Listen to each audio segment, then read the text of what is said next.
राक्षसगण हुने मान्छे कस्ता हुन्छन्, तपाईँ राक्षसगणमा पर्नु भयो कि पर्नु भएन, यो भिडियोमा A to Z कुराहरू भन्न गइरहेको छु। बाल्यकालदेखि नै ज्योतिष शास्त्र पढ्दै शास्त्रीय आचार्य पढेको हुनाले अनुभव छ र अध्ययन छ, यस विषयमा लामो रिसर्च पनि छ। सबै कुरालाई जोडेर तपाईहरुलाई एकदमै शास्त्रीय निचोड निकालेर दिन गइरहेको छु। सात्विक, राजसिक, तामसिक भने जस्तै राक्षसगण, मनुष्यगण र देवगण भनेर तीनवटा गण छुट्याइएको छ। यो कुराहरूलाई शुभारम्भ गर्नुभन्दा अगाडि तपाईँलाई परिचय दिइहालौँ। म ज्योतिष पण्डित माधव कृष्ण गुरागाई। तपाईँहरूले आफ्नो बारेमा विस्तारमै बुझ्न चाहनुहुन्छ, चिनाहरू हेराउन चाहनुहुन्छ, ज्योतिष परामर्श चाहिरहेको छ भने स्क्रिनमा नम्बर पनि राख्दै राक्षसगण भएका व्यक्तिहरू सुन्दै डर लाग्छ, अचम्म लाग्छ नि त। राक्षसगण ओहो राक्षस जस्तो हो कि भन्ने जस्तो लाग्छ, तर नहात्तिनुहोस्, त्यस्तो होइन, केवल एउटा संज्ञा दिएको मात्रै हो। तपाईँको राक्षसगण हो कि होइन यो कुरा पनि भन्छु यो भिडियोमा। एकछिन धैर्य धारण गरेर हेर्नु होला। ज्योतिष शास्त्रको प्रमाण पनि राखिदिएको छु। कृतिका च मगा श्लेषा विशाखा शततारकाः चित्रा ज्येष्ठा धनिष्ठा च मूलम रक्षो गणस्मृत। सँगसँगै हजुरले आफ्नो नक्षत्र पनि आज थाहा पाउनुहुन्छ। यदि राक्षसगणको हो र नाम चाहिँ के हो त नक्षत्रको भन्ने कुरा पनि जानकारी गराउँछु। अ इ उ ए कृतिका, तपाईँको नाम न्वारानको नाम अ इ उ ए बाट छ भने तपाईँको कृतिका नक्षत्र याद गर्नुहोला। आउँदा दिनहरूमा नक्षत्र भएका व्यक्तिको बानी र गर्नुपर्ने कुराहरूको बारेमा पनि जानकारी गराउँछु। हाम्रो च्यानलमा जोडिनु भयो भने सहज हुनेछ पक्कै पनि। त्यसै गरी मा मी मु मे मगा, मगा नक्षत्र जसको यति नामबाट भएको छ हजुरहरूको पनि राक्षसगण। त्यसै गरी डी डु डे डो अश्लेषा, ती तु ते तो विशाखा नक्षत्र। त्यसै गरी गोसा शिशु शतविशा नक्षत्र। पेपो रारी नाम भएका चित्रा नक्षत्रका व्यक्तिहरू पनि र नोयायु ज्येष्ठा नक्षत्र भएका, गागी गुगे धनिष्ठा नक्षत्र भएका, नाम न्वारानको यी अक्षरका, यो भावीबाट न्वारानमा नाम राखिने मूल नक्षत्रका र त्यसै गरी यी अगाडि भनिएका सम्पूर्ण जति पनि नक्षत्रका व्यक्तिहरू छन् नि नाम गरेका, ती सम्पूर्णको चाहिँ राक्षसगण हुन्छ। राक्षसगण हुँदाखेरिमा अब कस्तो फल दिन्छ त सम्पूर्ण कुराहरू बताउँदैछु र तपाईँहरूले आफ्नो नामबाट नक्षत्र पनि थाहा पाउनुभयो। आउँदो दिनमा नक्षत्र भएको व्यक्तिको विशेषता के, क्वालिटी के, गर्नुपर्ने कुरा के, त्यो पनि ल्याउनेछु। मलाई व्यक्तिगत रूपमा भन्नुपर्दा यो कलिकालमा सबैभन्दा राम्रो मनपर्ने गण पनि राक्षसगण हो। यी राक्षसगण भएका व्यक्तिहरू भक्ति गर्नु पर्यो, श्रद्धा गर्नु पर्यो भनेदेखि भक्त प्रहलादको जस्तो, किनभने प्रहलाद पनि राक्षस थिए तर यति समर्पित भएर श्रद्धा भक्ति राख्दछन्। तर यिनीहरूलाई जसले धोका दिन्छ नि, जसले ढाँट्छ नि, जसले छल गर्छ नि, चाहे त्यो मुटुको टुक्रा नै किन नहोस्, थुकेको थुक जस्तै गरी यिनीहरूले चट्ट छोडेर जान पनि 1 मिनट लाग्दैन। फर्किनु माया लाग्दैन अरे फेरि झट्टै छोडेर जान सक्छन्। खानपिनका यति धेरै शौकिन, मिठा मिठा कुरा खान मन लाग्छ, नयाँ नयाँ ठाउँमा घुम्न यिनीहरूलाई मन लाग्छ। तर यिनीहरू छिट्टो निर्णय लिन सक्ने शक्ति भएका हुन्छन्, झट्ट निर्णय लिन्छन्। काहीँ लगानी गर्नु पर्यो यिनीहरूले चाहिँ छिट्टो पैसा कमाइहालौँ, छिट्टो धन सम्पत्ति आर्जन गरिहालौँ भन्ने खालको स्वभाव बोकेका हुन्छन्। जस कारणले गर्दाखेरि नबुझिकन अर्काको कुरामा छिटो लाग्ने यिनीहरूको बानी हुन्छ। केही कुरा राम्रो कुरा सुन्यो भनेदेखि पुरा विश्वास गरेर यसमा त म पनि गर्न सक्छु भन्ने खालको एउटा हिम्मतिला, बढी हिम्मत के जोस जाँगर अत्यधिक हुन्छ। एकदमै रिसा अनि घमण्डी अनि अहङ्कारी स्वभाव पनि यिनीहरूको रहन्छ। राक्षसगण भएका दाजुभाइ दिदीबहिनीहरू आज तपाईँहरूको रहस्य खोल्दैछु, नरिसाइदिनु होला है। किनभनेदेखि राम्रो नराम्रो सबै कुरा भन्छु। हजुरहरूको मिल्यो कि मिलेन कमेन्टमा गरिदिनु होला र ओम नमः शिवाय लेखिदिनु होला। किनभनेदेखि राक्षसगण भएका मान्छेले जब शिवजीको भक्ति गर्छन् नि, राक्षसहरूको गुरु शुक्राचार्यले मान्ने देवता शिवजी, किनकि शिवकै आशीर्वादबाट सञ्जीवनी विद्यालाई प्राप्ति गरे। जसको राक्षसगण छ तिनीहरूले शिवजीको मन्त्र ओम नमः शिवाय जप्यो भनेदेखि भगवान शङ्कर आशुतोष भनेको छिट्टै प्रसन्न बन्छन्।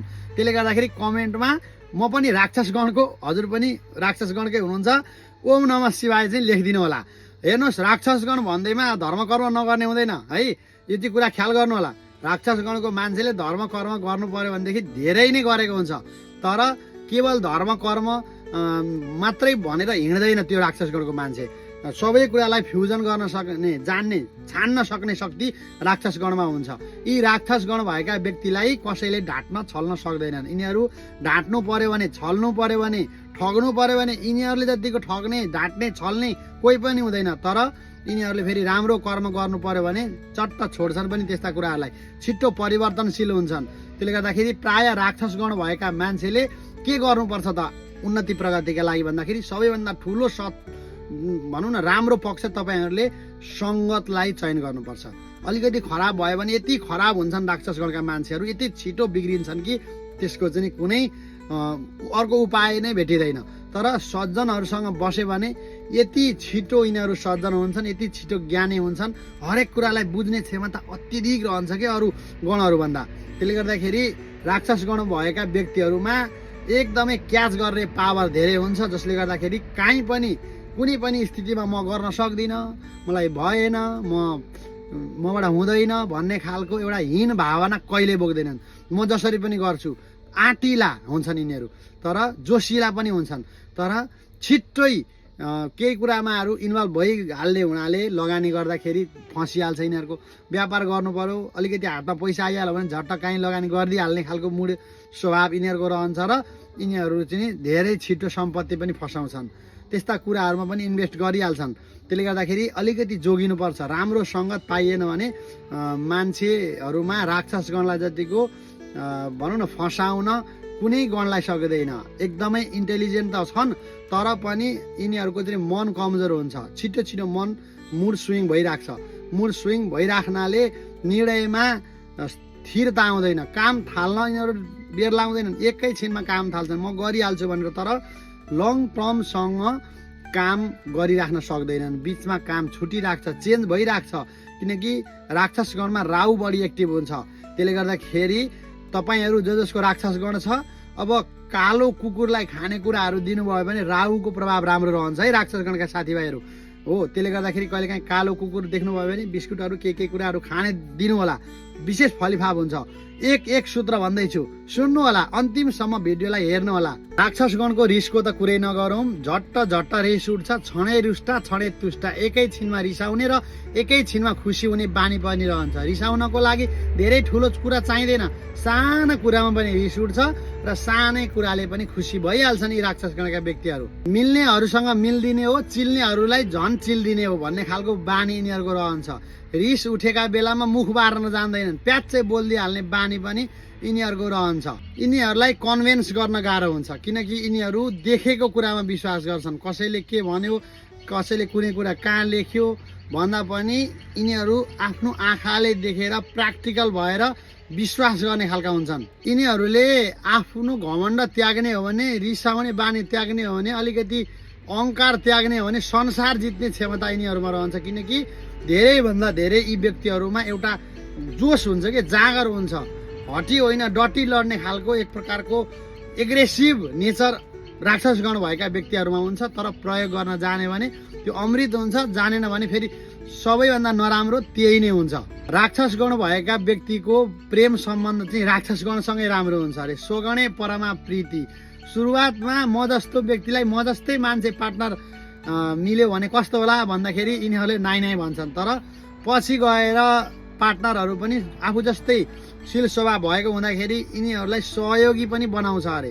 परमा प्रीति, राम्रो प्रेम सम्बन्ध स्थापित गराउँछ स्वगण भयो भने। यी व्यक्तिहरू लुकेर पाप गर्ने, बाहिर हेर्दा राम्रो भए पनि भित्रभित्र यिनीहरूले खुट्टा तान्न, यिनीहरूले चाहिँ लडाउन, यिनीहरू राजनीतिक कूटनीतिमा एकदम माहिर भएका हुन्छन्। राक्षस गण भएर के भयो त, अन्याय, अत्याचार, दमन, हिंसा यिनीहरूलाई पटक्कै मन पर्दैन। त्यसको विरुद्धमा छिट्टो बोलिहाल्छन्, कसैसँग नडराउँदैनन्। जस्तो सुकै ठाउँमा बोल्नु पर्यो भनेदेखि एकदमै हाकी भएर अगाडि उभिन सक्ने क्षमता राक्षस गणहरूको एकदमै प्रमुख लक्षण हो। सबैभन्दा राम्रो सोच मलाई लाग्ने तपाईँहरूको सानो सोच छैन, ठुलो उपलब्धि गर्छु, ठुलो हासिल गर्छु, ठुलो कुरा प्राप्ति गर्ने चाहना त हुन्छ, तर छिटो छिटो छिटो छिटो मन परिवर्तन भइराख्नाले, छिटो छिटो मुड स्विङ भइराख्नाले स्थिरता आउँदैन। जसले गर्दाखेरि अब प्लान भने यति छिटो हुन्छ कि इच्छा चाहनाहरू यति धेरै हुन्छन्, तर तपाईँ त्यो बाटोमा हिँड्न भने अलिकति कमजोर हुनुहुन्छ। त्यसले गर्दाखेरि चाहनाहरूलाई पनि कम बनाउनुहोस्, रिसलाई पनि दमन गर्नुहोस्, आवेगलाई पनि दमन गर्नुहोस्। त्यो खराब चिजलाई शक्तिमा परिणत गरेर यदि तपाईँले धैर्यतालाई अपनाउनु भयो, अलिकति आध्यात्मिक भएर धैर्यतालाई अपनाउनु भयो, केही शास्त्रहरू पनि अध्ययन गरेर मनलाई कन्ट्रोल गर्ने सूत्रहरू पत्ता लगाएर आफूलाई कन्ट्रोल गर्न सक्नुभयो भने नि तपाईँले नै हो संसार जित्ने। किनकि अर्कालाई बुझ्ने क्षमता हजुरहरूको हुन्छ। विशेष गरी अनलाइन कामहरू, विशेष गरी व्यापार बिजनेस व्यवसायहरूमा, विशेष गरी त्यस्तो चिज जहाँबाट छिट्टो सम्पत्ति कमाउन सकिन्छ त्यो ठाउँ चाहिँ मेरै हो भनेका हुन्छन् यिनीहरूले। ल लागि पनि हाल्छन्, तर छिट्टो निर्णय गर्नाले, अलिकति बुद्धि प्रयोग नगर्नाले यिनीहरू पछि पर्छन्। र जसले त्यो काम गरेको छ नि पक्कै पनि राक्षस गणले संसार जितेको छ अहिले। त्यसले गर्दाखेरि राक्षस गण भएका मान्छेहरू अब्बल हुन्छन्, दक्ष हुन्छन्। धर्म कर्म गर्नु पर्यो भने पनि यिनीहरू जतिको ज्ञानी कोही हुँदैन। शास्त्रका कुराहरू पढ्नु पर्यो भने खोजी भित्रैबाट मुनिबाट एकदम रिसर्च गरेर लिएर आउने खालका हुन्छन् कि जुन क्षेत्रमा गए पनि म चाहिँ त्यो क्षेत्रको नम्बर 1 टपमा पुग्छु है भन्ने खालको स्वभाव सामान्य मान्छेमा हुँदैन। तपाईँहरूमा यस्तो दिव्य स्वभाव छ। त्यसले गर्दाखेरि राक्षस गण भएका मान्छेहरूलाई राक्षस गण भन्दैमा नराम्रो भन्न मिल्दैन। यी जमाना अनुसार, व्यक्ति अनुसार, मनुष्य अनुसार जस्तो व्यक्तिलाई त्यस्तै प्रकारले व्यवहार गर्न सक्ने खालका हुन्छन्। सहेर होइन, बरु माया गर्नेलाई माया दिने हो, दमन गर्नेलाई पनि नछोड्ने भावना यिनीहरूभित्र हुन्छ। जसले गर्दाखेरि यिनीहरू चाहिँ खुसी पनि हुन्छन् होइन। आफूले आफूलाई रेस्पेक्ट गर्न सक्ने यिनीहरूको स्वभाव अत्यन्तै राम्रो छ। तपाईँको गण कुन कुन हो? अब देवगण र मनुष्य गणको विषयमा पनि म भिडियो बनाएर ल्याउँछु, हेर्नुहोला भन्दै म ज्योतिष पण्डित माधव कृष्ण गुरागाईँ आज बिदा चाहन्छु। हजुरहरूले फेसबुकमा माधव कृष्ण गुरागाईँ, टिकटकमा ज्योतिष न्युज र युट्युबमा डिजिटल पुजारी लेखेर हामीसँग भेट गरेर हाम्रो आइडियाहरूमा जोडिन सक्नुहुन्छ भन्दै तपाईँलाई यो कार्यक्रम कस्तो लाग्यो तपाईँको बारेमा मैले भने, राक्षसगणको बारेमा मिल्यो कि मिलेन कमेन्ट गरिदिनु होला। यदि मिल्यो भने एक सेयर पनि गरिदिनु होला भन्दै यो भिडियोबाट बिदा चाहन्छु। राधे राधे, नमस्कार।